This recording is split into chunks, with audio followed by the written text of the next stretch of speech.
Welcome back to Stress 101.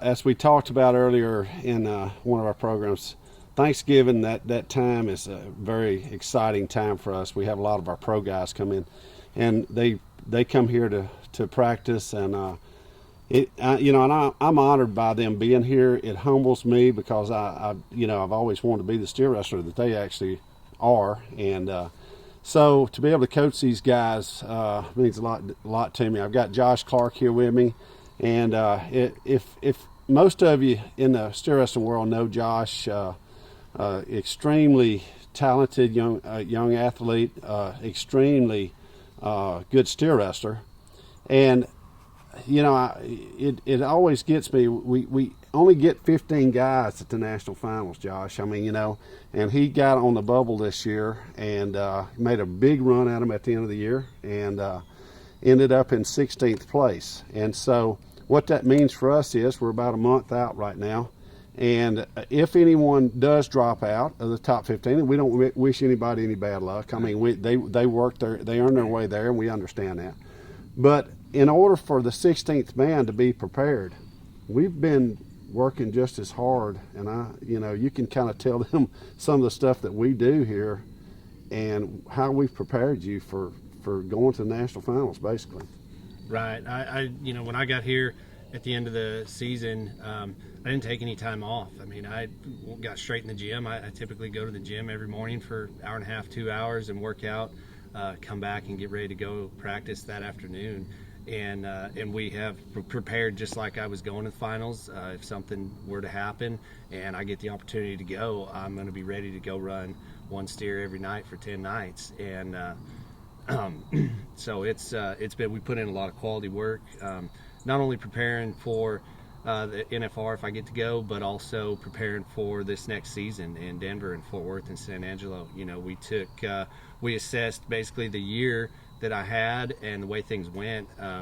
We're trying to excel the positive stuff and the things that I'm doing really well and make them stronger, and then pick apart the things that I want to improve or that I feel I need little changes I need to make. And the reason I come here is we don't go practice every day. We train. Tom and I are great friends, love him like family, but when we get down there in the arena, we're not friends. I'm here to train and he's there to train me. And that's what we do every day. Yeah, sometimes he doesn't like me at all. I mean, but and that's kind of how coaches are. I mean, I think we respect each other enough that, we get out here, we work hard. I call him a cleaner. I mean, he's going to always do more than I ask him to do.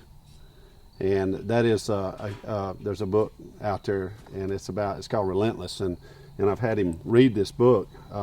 Bryn Roy brought it to my attention, and I think any good athlete needs to read that. Yes. But it talks about these guys just like Josh and just like Wag and just like, there's guys out there that are always going to do the extras. They're going to do more, and they're going to put out more effort than anybody else. Josh works so hard, and I'll say this about Josh, and I brag on all my guys. Josh understands that. I mean, I'm proud of each and every one of them. And I don't have any preferences when it comes to these guys. I think that's why they love to come here, because every one of these guys here, I love them. I want them to do good. I want them to perform at the very top of their excellence and at top of their skill level. And he ends up in the pool about half the time when we get done, and it's cold. I mean, this water's cold, and it's kind of like an ice bath, and he can tell you about that. Yeah, a lot of afternoons when we get done practicing, or evenings. By the time we're done, my legs are so shot and sore, borderline just hurting, that I'll go stand in that pool for 20 minutes or so, or 30, and try and take care of my body as best I can.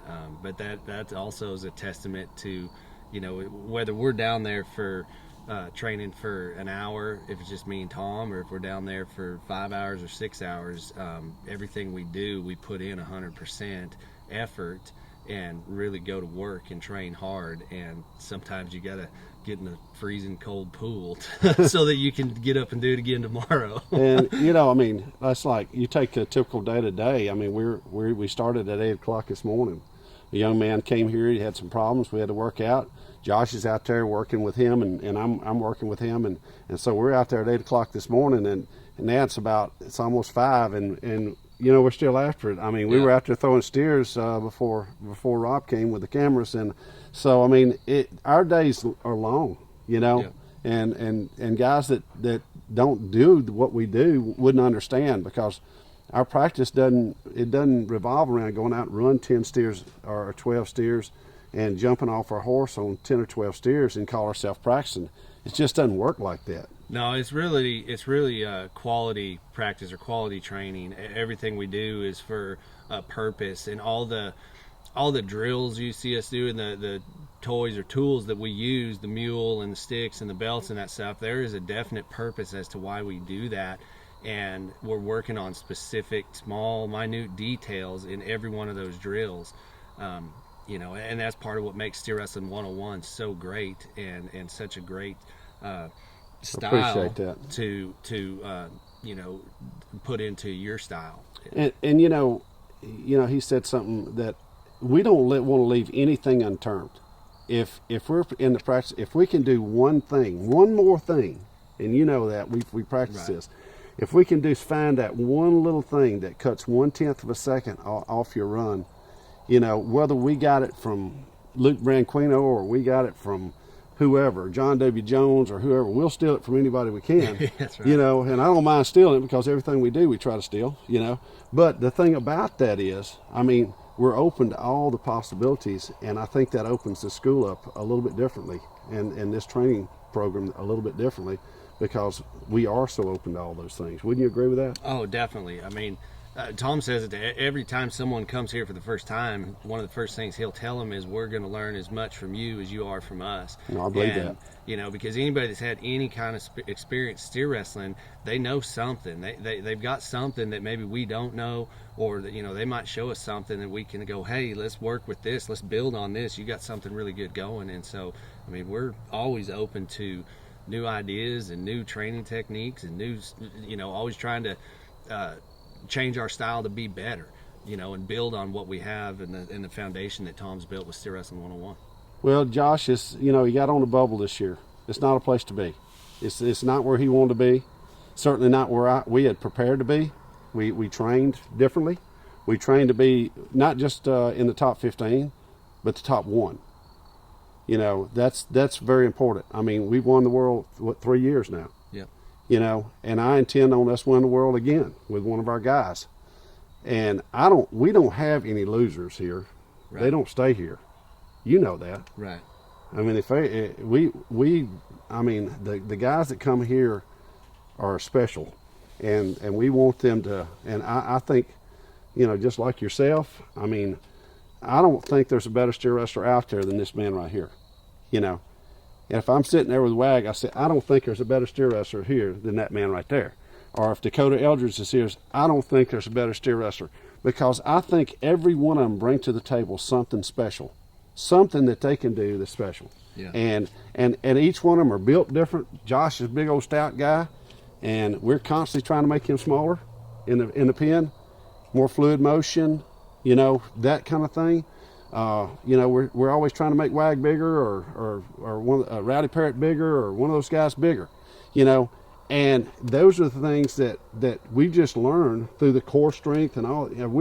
If somebody just watched us train on core, just the core strength alone, they would say, oh my gosh, you actually do that stuff, and I would say to them, if you don't do it, you can be in the 98% that are chasing my 2%. And if that's where you prefer to be, and that requires a lot of pain, a lot of standing in the pool waist deep when it's freezing cold, a lot of that stuff, and the ones that are willing to do it, hey, they're gonna always succeed. So anyhow, I just wanted to take a few minutes with Josh here to kind of let him talk to y'all about what his journey has been this year, and where he's at in his steer wrestling. Like I said, I love the guy. I want him to succeed. I think he has succeeded. Whether you're 16th or 60th, you're performing and you're doing it at a level that very few guys can do. And I appreciate that. Thank you.